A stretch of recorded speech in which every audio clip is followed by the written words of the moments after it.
Madame la Première adjointe, chers collègues. Donc, pour éviter de, comme on dit, de rouvrir la guerre scolaire, le financement public des écoles privées sous contrat est strictement encadré par la loi.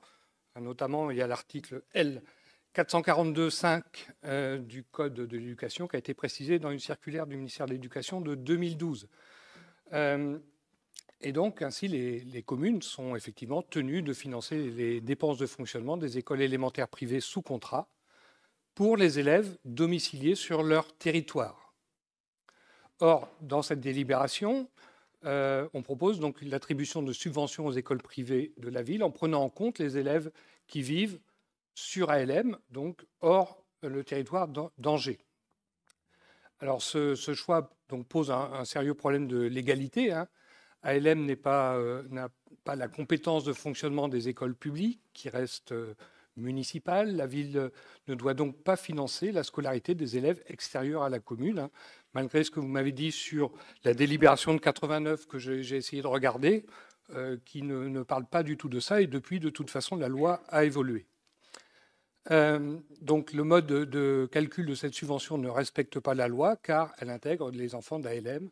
Donc le montant abusif de cette subvention pourrait donc être contesté car contrairement à ce qu'on peut lire ici ou là, respecter la loi n'est pas une option.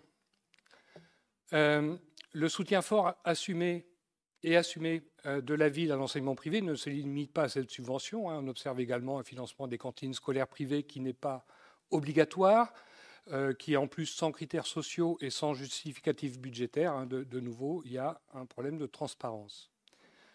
Cette politique est d'autant plus contestable que depuis 2020, les effectifs des écoles publiques d'Angers sont en baisse constante, alors que ceux des écoles privées ne cessent d'augmenter. Dans le même temps, et en moyenne, la différence de niveau social entre les élèves du privé et du public augmente. C'est mesuré par l'indice de position sociale, ce qui accentue la ségrégation scolaire et nuit à la cohérence sociale de notre ville. En révisant à la baisse les subventions aux écoles privées, dans le respect du cadre légal, bien entendu, la ville pourrait réallouer les montants économisés à des priorités plus urgentes, comme par exemple le maintien d'étapes après 2026 si l'État arrête de les subventionner, ou plus simplement une gestion plus rigoureuse des finances publiques. Merci.